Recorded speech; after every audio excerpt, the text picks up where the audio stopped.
Hello, welcome to this video. Now, some people in the UK might be thinking it's Christmas. It's not Christmas. I've got my Christmas pudding here, but it's not ready for the Christmas pudding. Now, the British people might think that it's Christmas because, of course, this video is about Slade. Now, here in the UK, we don't start Christmas until Slade tell us we can. Slade's one of the biggest bands of the last 50 years in this country. They were absolutely huge in the UK, they were huge in Europe, they were huge in Australia.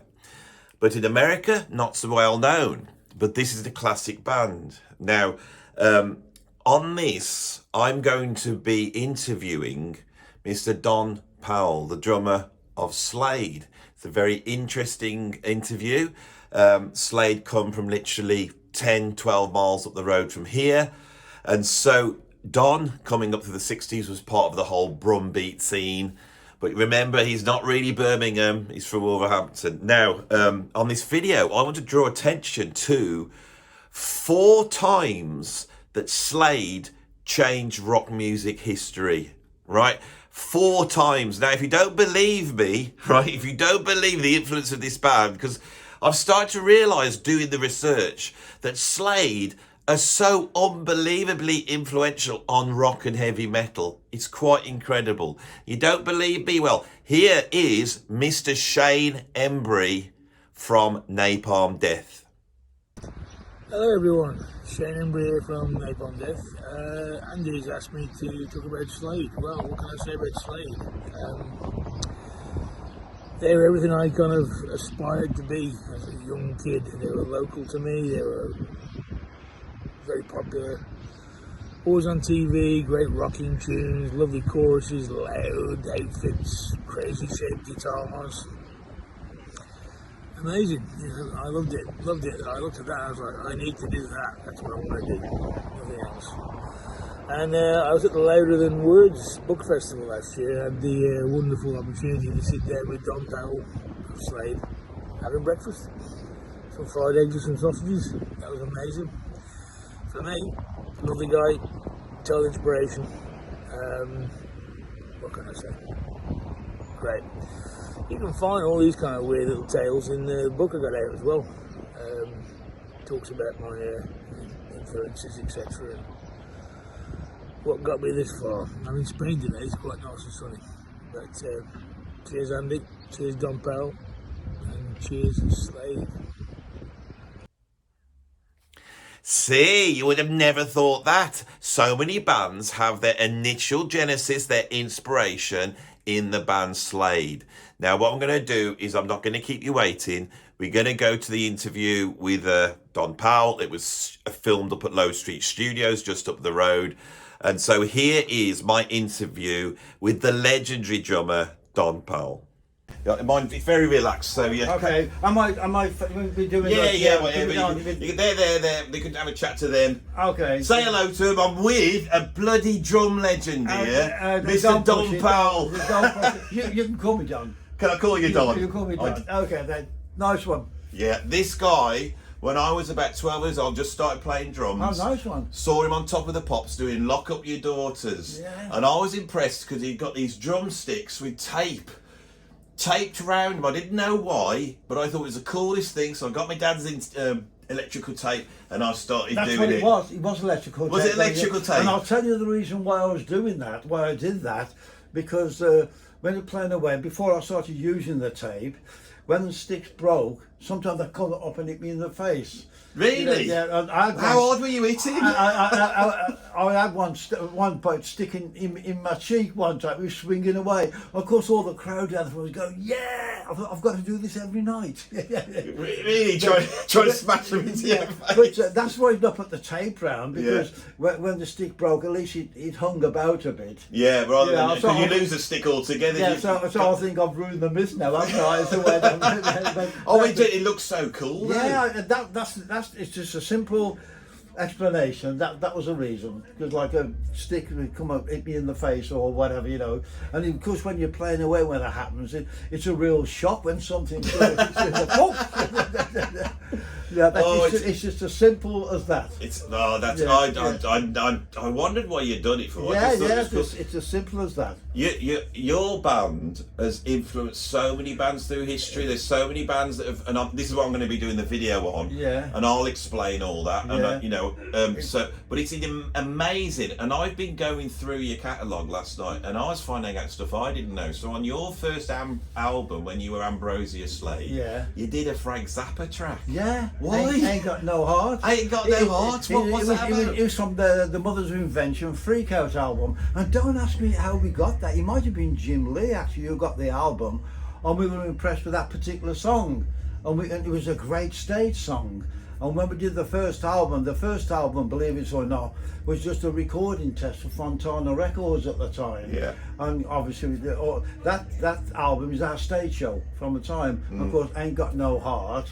It was obviously including that. And the fantastic thing was, we were in London doing a press thing, and Frank Zappa was there.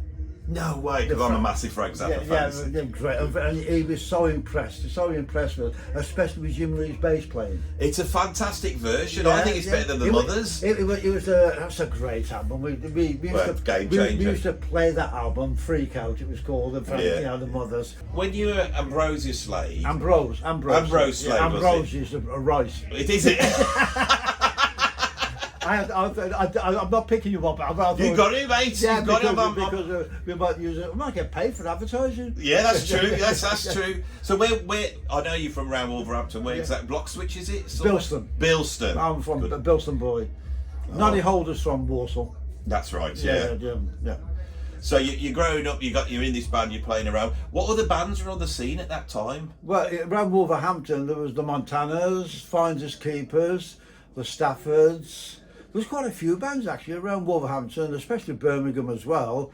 But then as well in those days, like mid-60s, there were so many gigs to play. I mean, pub gigs, but we could go around Wolverhampton, Bilston, around near Birmingham for about a month and not play the same place. It's incredible. But they've all gone. I know. My dad was a drummer in the 1950s in Birmingham. Really? And he said he didn't even bother to. He said in the 50s you could basically get the bus in. Yeah. And he'd walk round and get gigs. Yeah. There'd be people jamming in pubs. He said, "You'll go in. And so can I sit in? Yeah, sit in with us." They pass the hat round. He used to make a ton of money. People don't realise. That's all gone.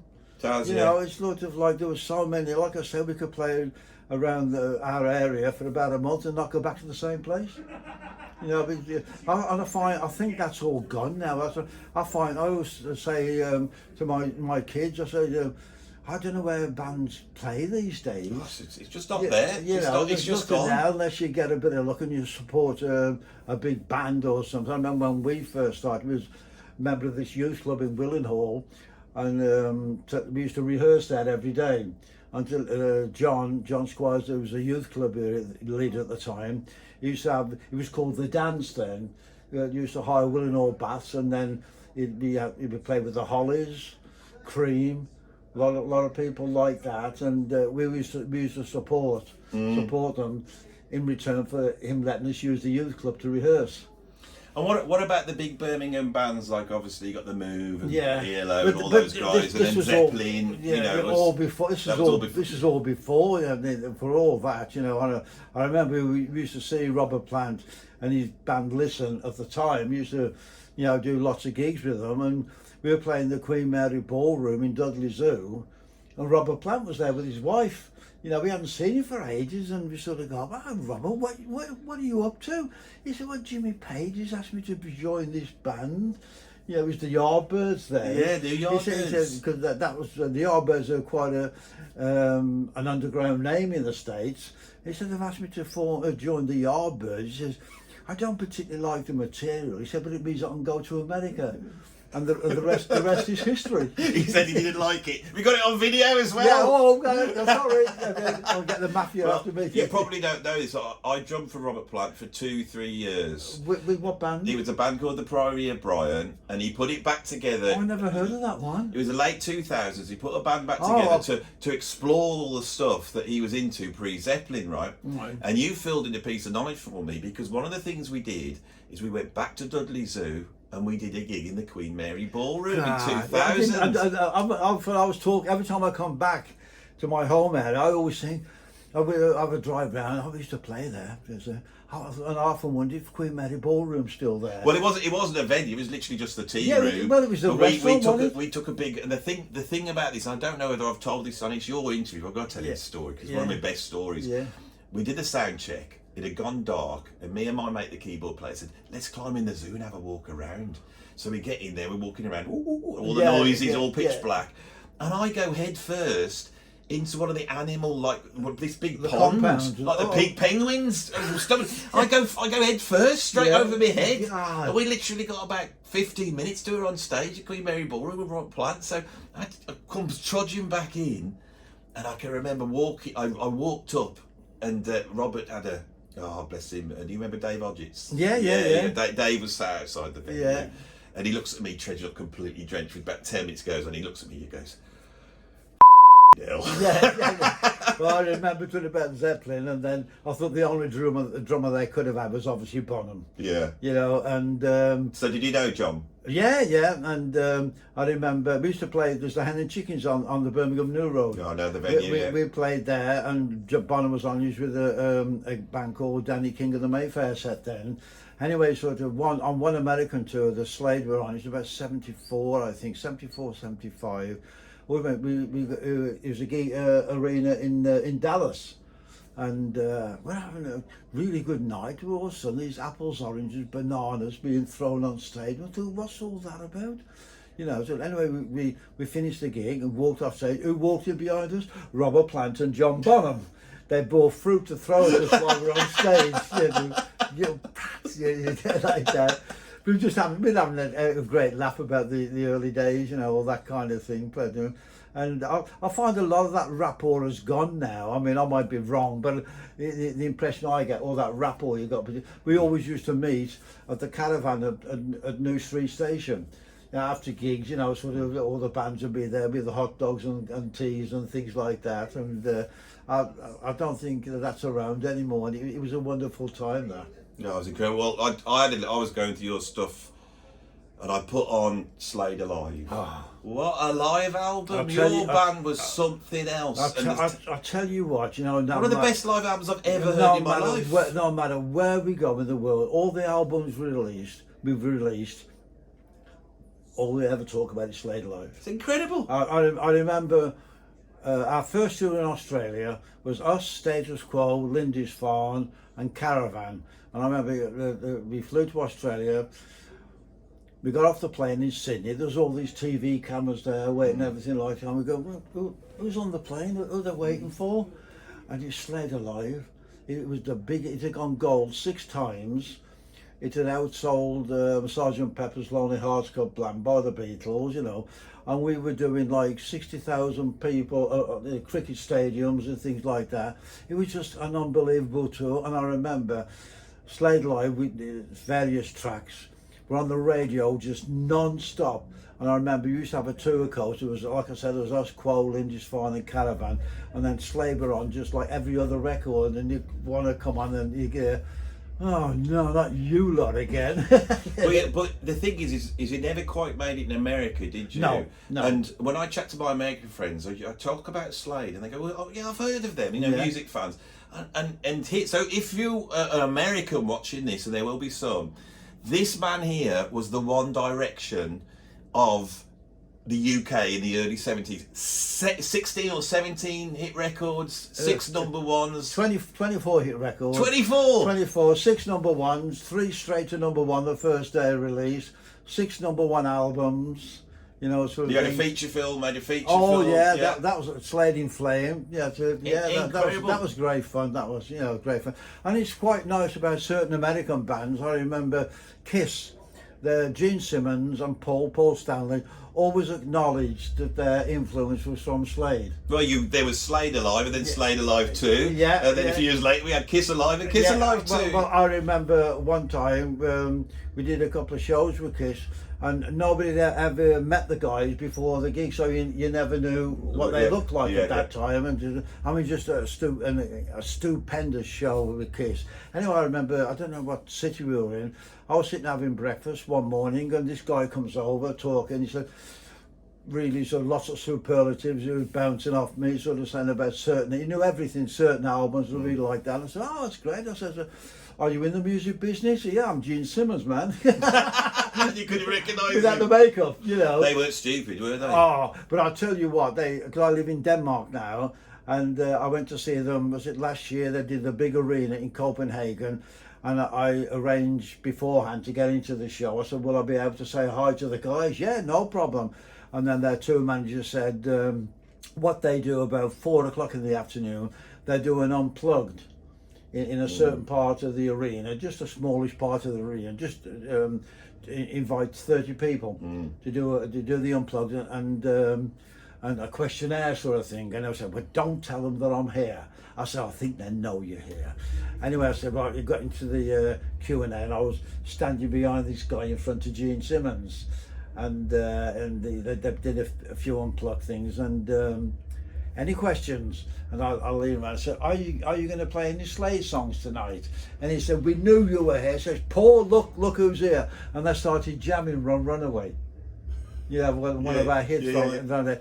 And they're just great guys. And I will say that the one thing about them, Gene Simmons always acknowledges that Slade were a big influence on Kiss. No, a direct influence, not and, just more than an influence. I think they just modelled guys, really, modelled on. And the thing is, it's also interesting is that any American viewers will know that then the first heavy metal band to ever go to #1 was Quiet Riot. Yeah, and they did it off your record as well. So Slade basically 80s hair metal. Yeah. You basically invented. It's amazing, you know, with Quiet Riot, you took it to #1 in the States, and we released it in 1973 in the States, and he never saw the light of day.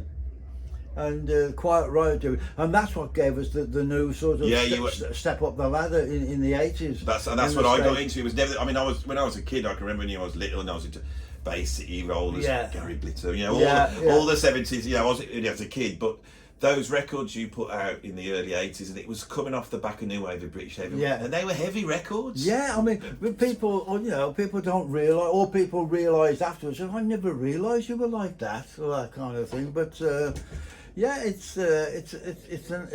we've had a great career. You could come in, Craig, don't worry about it. Yeah, we need Don. Right, Don, that has been an amazing... Are you sure that's enough? Of course it is. Okay, then. Do you want to say bye to them, or just say bye? Bye. Yeah, I hope you enjoy it. Okay. Yeah, I enjoyed it. It was great. Lovely. Brilliant. Thank you. Yeah, see you, mate. Okay. Thanks for that. Are we back on stage? Yeah.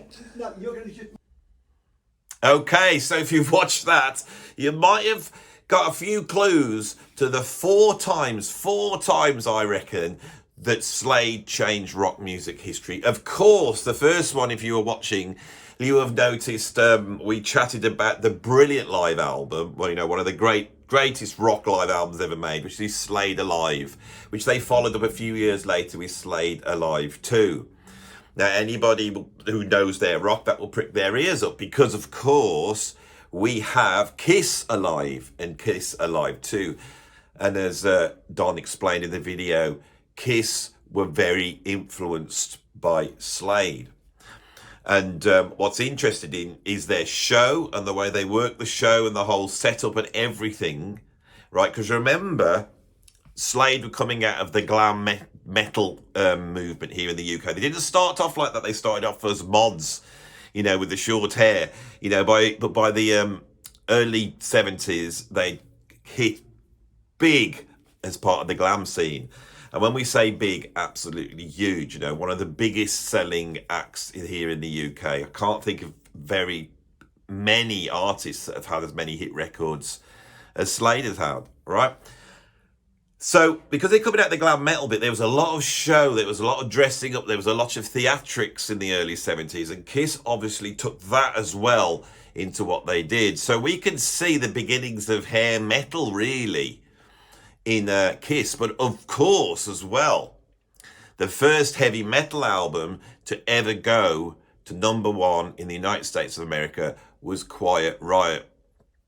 Now, Quiet Riot, who never really fully backed that up, and it's quite interesting when you delve into it. It seems that their singer, who is now, I think he died of a drug-related death a few years back. His singer just, out of almost like bitterness, started to lash out against the music industry, and he started to criticise all the other bands that had emerged as part of that sort of LA hair metal scene. Specifically, I think bands like Van Halen and stuff like that. But the guy had a point, because the first band to do that was Quiet Riot. And the way they did it was by doing a cover version of Come On Feel the Noise by Slade. So we have very strong evidence of Slade being the bedrock of hair metal. Now, there's two forms of music, I think, that come out in the 80s that really work against sort of hair metal. It's the dark side of rock and metal. And that would, of course, be thrash metal, grindcore, and all that type of stuff. And as we can see, there would be no Napalm Death if there was no Slade, right? Or there may have been a Napalm Death, but they may not have had the influence that they did. So we can see that the roots of grindcore are also in Slade. But what's very interesting is Billy Corgan and Kurt Cobain were huge fans of Slade. And Slade were pretty clever. A lot of their albums in the early 70s were very glammy, very Bay City Rollersy, much better songwriting, but that's the sort of thing they did. Around about 1976, they recorded an album which was much more stripped down, right? I can't remember the title of the album, but you can see it now. I'll put the album up on stage. It was something like Remembering Slade or something like that. Because at that point in their career, they were starting to see their huge success starting to wane. And they were very clever on this album to actually strip back anticipating punk. If you take their sort of heavy glam rock and then punkify it, you start to get close to certain music forms that were going to emerge later on, primarily the whole grunge scene. And with Kurt Cobain specifically pointing at this album as an influence. Now go and have a listen to it and you'll hear it. And so we could see with Slade, there is a good argument that they influenced hair metal twice, right? With the two biggest acts I can think of, Kiss and Quiet Riot in terms of influence. They influenced grindcore and they influenced grunge. Now I'm sure, right, if you get deeper into this, you will find there's even more. Now, here in the UK, Slade are a household name. And the main reason for that is because the two biggest Christmas songs here in the UK that are brought out every single year, right, the two biggest both originate from the Midlands, from here, where I am now. The one is Wizard, and that is called, what the hell's it called? I Wish It Could Be Christmas Every Day. And the other one is Slade's songs, and that's called, well, Here It Is, Merry Christmas, right? And in that, Noddy Holder, their incredible, singer that's got a voice that I'm sure was a precursor to the likes of Bon Scott and Brian Johnson. Anyway, he screams, "It's Christmas!" And here now in the UK, you will see memes merging saying we cannot start Christmas until Noddy says so, as though this is like a command to start. This is one of the biggest records in the UK history, but it does obscure their other 24 hits and their 6 number ones, which I think if they had had that Christmas hit, we would be pointing at a lot of other songs. Now, I want to say one more thing where I think there's an influence there. Not as great as the influences I've been on. I was a fan of Slade, as I mentioned in the interview. In around about 1980, 1981, Slade got their act back together and they got heavier. And they started playing in a way that was very related to the Slade sound. Very melodic, some beautiful choruses there, but it had a new wave of British heavy metal sound. And they had a huge hit here in the UK with a song called Lock Up Your Daughters, which I loved. And I can remember I taped it off Top of the Pops. And then they followed that up with a record that I think was called Run, Run Away. And on that, Jimmy Lee, their bass player, is an absolutely incredible player. He's not only playing bass, but he's also playing violin, and it's got this sort of very exciting folk rock sound. I love those records. I was too young to appreciate this early 70s, but those records in the early 80s, I absolutely loved, and they were on the TV all the time. And for me, that was a visible presence almost of this new heavy metal, new wave of British heavy metal thing that was emerged in the UK. And if there's any British people out there, I want to see if there's people my age that also love those records. I went back and listened to Lock Up Your Daughters. Absolutely brilliant song. I gotta be honest, meeting Don Powell yesterday, spent the whole day with him. He was filming a video. I mean, the guy's 77 years old, and he's filming a video of his latest single down at the studios that I am associated with. So I was very excited to go down and see him. All the guys in his band I know very well. I've known them for many number of years because it's part of this community here. Ow! And I just enjoyed being with Don because I just get the sense of humour. It's the Birmingham sense of humour. It's the sense of humour that you probably pick up on this channel, those of you who like the silly sense of humour that I have. After the camera was off, Don really started seriously telling me about his crash that he had in 1973. This is not fantastic, but this is a fascinating story.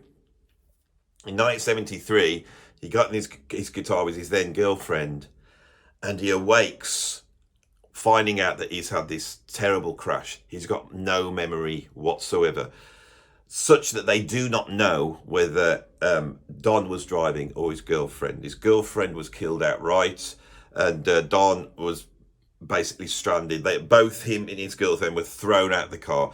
He had terrible injuries, absolutely terrible injuries.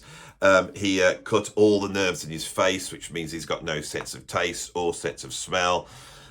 His short-term memory was absolutely wrecked, and which was fascinating because seeing Don, I could not tell anything like that. He was obviously long-term. He was pulling on all his stuff, and he was so alive and intense. It was lovely to talk to him.